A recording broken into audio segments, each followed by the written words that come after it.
So we are Generation RX, and this is the CSI interactive video that's supposed to accompany the PowerPoint presentation.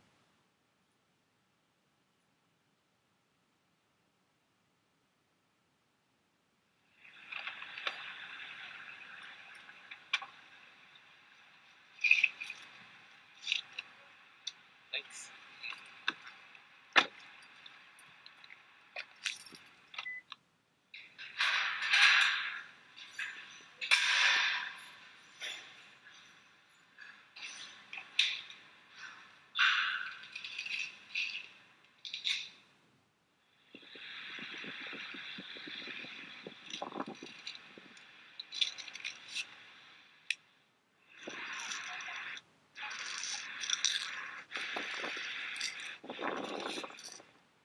Oh my god, I can't wait to go to my sister later. It's such a nice day. I know it's gonna be beautiful in the city.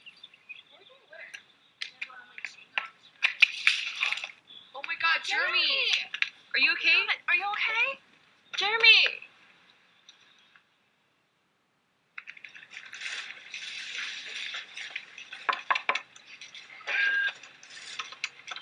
Alright, calling him. Oh, he's finally here. I'll call you back. I'll call you back. It's about time you got here. Listen up, we got a new case. It's this boy. His parents called. He OD'd on some drug. I don't know what these kids are on nowadays, but that's why I'm sending you. I want you to go and find out. First, go over to the hospital. Find out what he OD'd on. Get as much information on him as you can. Understand? Alright, now get out of here.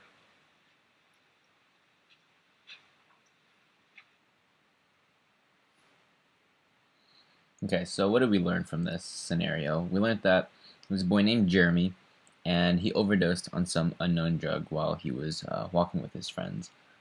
So we're here to go find out what happened to him, how he got the drugs, and just everything else in between.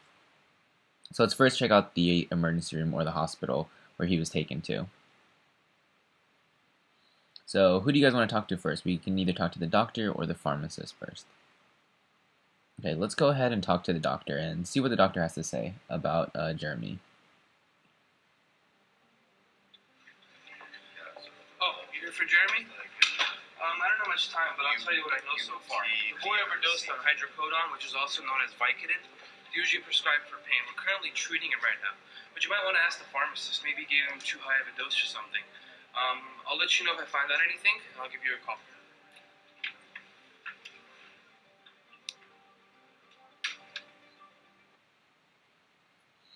So we learned from the doctor that Jeremy overdosed on a pain relief medication called Vicodin. That's all that we really learned from the doctor at the moment, but he said he'll give us a call if he finds out anything more later on. So let's go ahead and talk to the pharmacist next and see where he got the drugs from. See if another doctor gave him the drugs or what. Hi, are you here for the pharmacist? Okay, let me get it for you. Are you here for Jeremy? Okay. Let me see if I find anything from the system for him.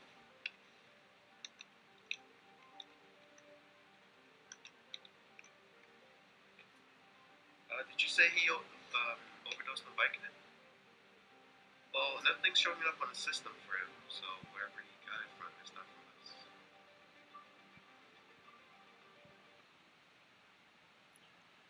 So this is pretty important. We learned that Jeremy was not prescribed any medications by a doctor, that he had no profile in the pharmacist's computer. So that means that he must have obtained the drugs by another way, maybe from a friend, maybe from a family member. So we should probably do a little bit more investigating.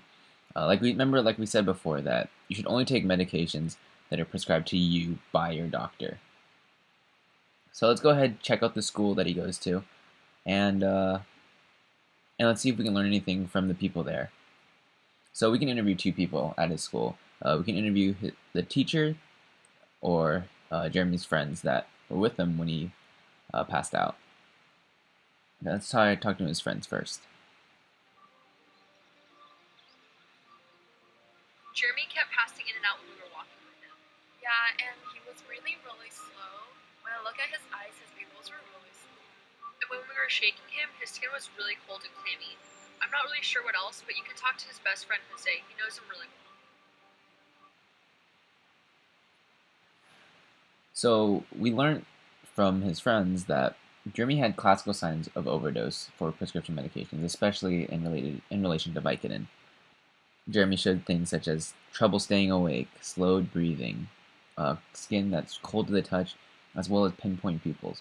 Like I said, these are all very common side effects of overdose. So let's go ahead and talk to his teacher and see what we can learn from her. Hey you, stop running. Hi, are you here to talk about the incident? Alright, so what I can tell you is that it was lunch the other day. I was on duty and I saw a group of kids yelling. I assumed it was a fight, so I went over to break it up, and that's when I saw Jeremy lying on the ground, having a lot of trouble breathing. I noticed a pill bottle next to him, so I immediately called 911, and I stayed with him to make sure that he remained awake while the EMTs got there. Unfortunately, that's really all I can tell you, but I'm sure if you talk to his friends, they might be able to tell you a little more.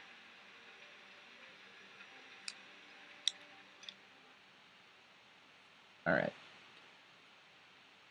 So from the teacher, we learned that Jeremy showed signs of overdose. Like we said, he had very slow and trouble breathing. So remember what was told before is that what you should do if you suspect someone of overdose is to call 911. Call 911 immediately. And while 911's and not while the ambulance are coming, make sure to keep them awake. Because like we said, if they fall asleep while overdosed, it could lead to some serious brain damage or even death. So Jeremy's friends told us to try talking to Jose, which is his best friend. Maybe he might know some more information. So let's go ahead and talk to him.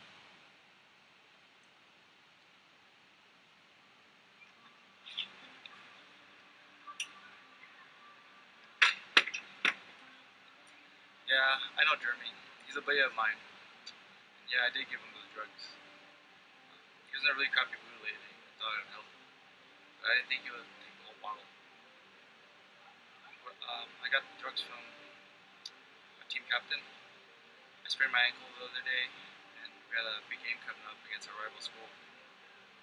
And he told me to take a few and that would be okay. He's actually in the gym, shooting around. You want to see him?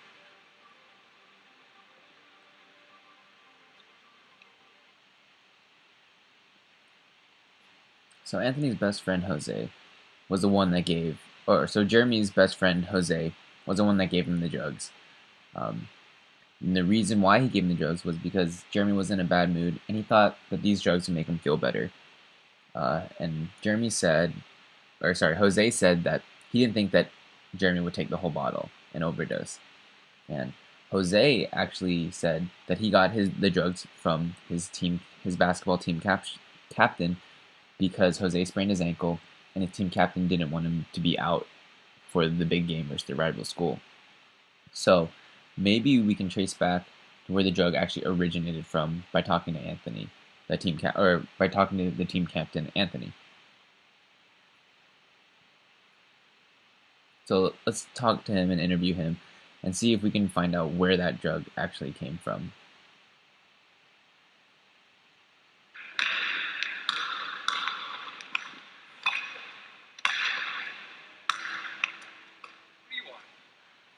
You're because of the Jose guy, huh? Come on, man, I'm just trying to shoot over here. Whatever it takes for you to get away. I gave it to him. I figured if it worked for my brother, why not work for Jose? You think I'm gonna let a little ankle injury take us to that championship? Get that. Excuse me, I gotta get back to bed.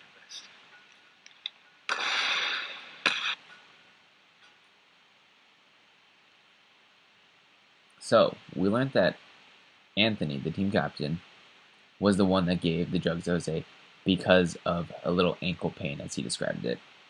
But the question comes, where did Anthony get the drugs from? He made the statement that if it worked for my brother, why not work for Jose? And that could be a huge clue as to finding out where the drug came from. So I think what we have to ask ourselves is, did Anthony's brother give him the drugs? Because he said that if it worked for his brother, why not work for him? So let's go ahead and interview Anthony's brother and see if he was the one that gave Anthony the Vicodin.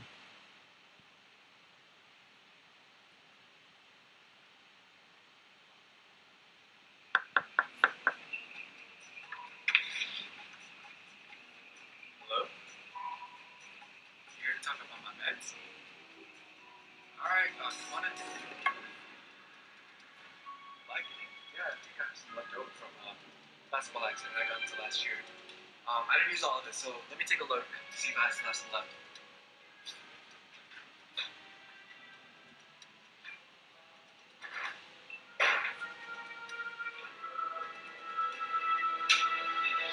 Yo, Anthony, get over here!